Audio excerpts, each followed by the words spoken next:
Olá, pessoas do canal, sejam bem-vindos ao canal Assombrações Regionais. Hoje vamos falar sobre um casarão que fica na região de Araraquara. O pessoal aí de Araraquara deve conhecer a história desse casarão, tá bom? Olha, antes de começar, eu vou pedir para vocês que se inscrevam no canal, ative o sininho, tá bom? Compartilhe, curtam o conteúdo, tá bom, pessoal? Então vamos lá, vamos à história. Acredita-se que o fantasma que assombra o casarão é do coronel Antônio Joaquim de Carvalho, que foi proprietário do casarão, que era um homem muito mau.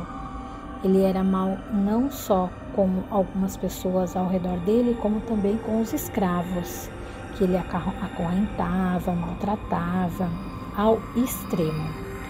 O coronel foi morto por um tiro de garrucha em uma briga com um jornalista, um jornalista que ele tinha uma certa rivalidade na época.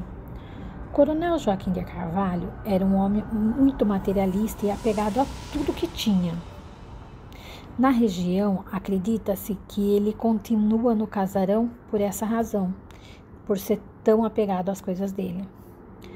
Após uma reforma agrária pelo governo, feito na época, uma família foi morar no casarão. Nas primeiras noites, começou a ouvir vindo do porão gritos de socorro, correntes se arrastando, pedidos de água, gritavam que estavam com muita sede. Esse porão, onde os escravos eram presos para serem castigados, ali vinham esses gritos, bem nesse porão. Como se repartia essa casa? Era a casa, a senzala e mais embaixo o porão.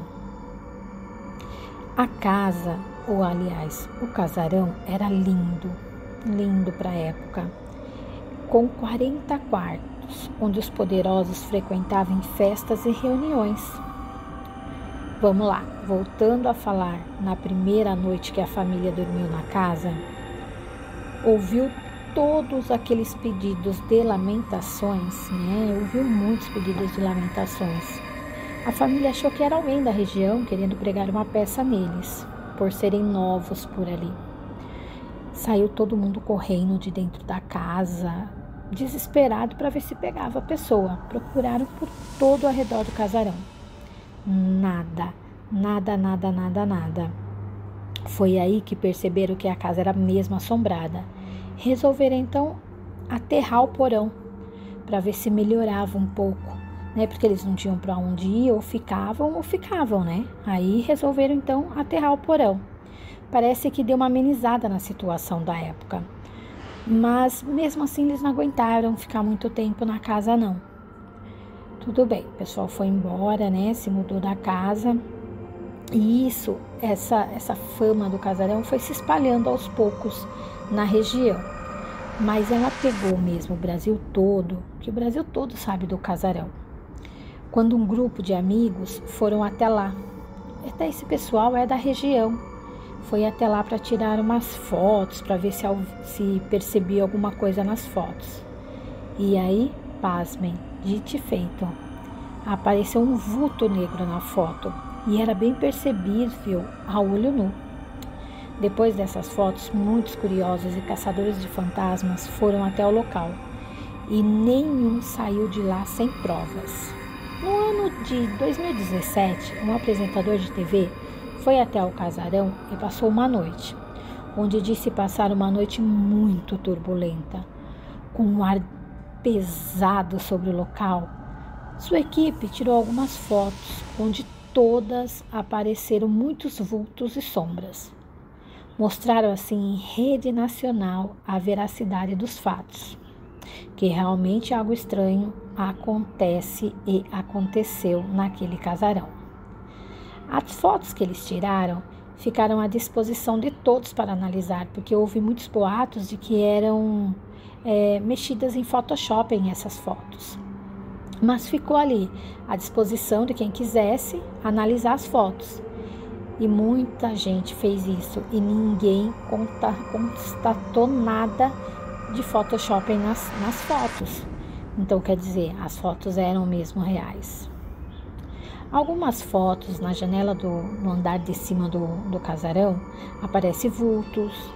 Algumas línguas duvidosas até falaram que alguém foi no andar de cima para forçar um vulto para a foto. Só que o andar de cima do casarão está totalmente interditado. O assoalho, as vigas, comidas pelo tempo, caindo, com muitos buracos, sendo impossível um ser humano passar por ali. Até porque poderia haver um desabamento a qualquer momento. Em 2013, uma família visitou o local, sentiu um vento gelado, uma presença estranha sobre eles. Resolveu tirar umas fotos. Bom, com uma máquina daquelas antigas de rolo, aquelas de filme, sabe, antigas. Tiraram da parte de baixo do casarão, aparenta até uma mulher de perfil. Muita gente diz que não vê nada, mas se vocês fixarem os olhos na foto, irá ver. Essa foto também foi analisada e não foi encontrada nenhuma manipulação de Photoshop. Relatos de uma antiga moradora da região, que passava sempre em frente ao casarão para ir buscar água no rio, dizia que quando passava via uma mulher muito bem vestida, com uma bandeja com joias, dizendo que o tesouro do coronel está ali, escondido, e que teria que cavar o local para aquelas almas terem descanso. Dizia isso e saía andando, sumindo. A moradora nunca teve medo e parece que até tentou ajudar, cavando para ver se achava esse ouro, mas nada foi encontrado. A casa foi vandalizada pelos caçadores de tesouro, procurando esse tesouro aí, porque a notícia espalhou-se por toda a região. Alguns anos atrás, foi uma equipe de caça-fantasma no local e uma das médium da equipe disse ter muitas almas ali sofridas que ainda não encontraram luz, principalmente dos escravos que eram açoitados. Eles ficavam em um porão onde era muito baixo e eles eram muito altos e eles tinham que ficar encurvados. Muitos deles ficaram muito doentes com problemas de coluna, por esse modo de ficar encurvado. Mas moradores da região e curiosos dizem ver luzes acendendo, um homem de preto com um chapéu preto na parte de cima do casarão, olhando com um olhar bem feio, como se fosse o coronel olhando as terras dele. Esse é o casarão de Araraquara e ainda se encontra por lá, deteriorando com o tempo, mas ainda em pé. Se você tem coragem e gosta de aventura, vá até lá e depois nos conte no e-mail como foi sua experiência. Pessoal, um beijo para vocês, não esqueçam, compartilhem, apertem o sininho, curtam o canal, tá bom? Espero vocês na próxima. Até lá, pessoal!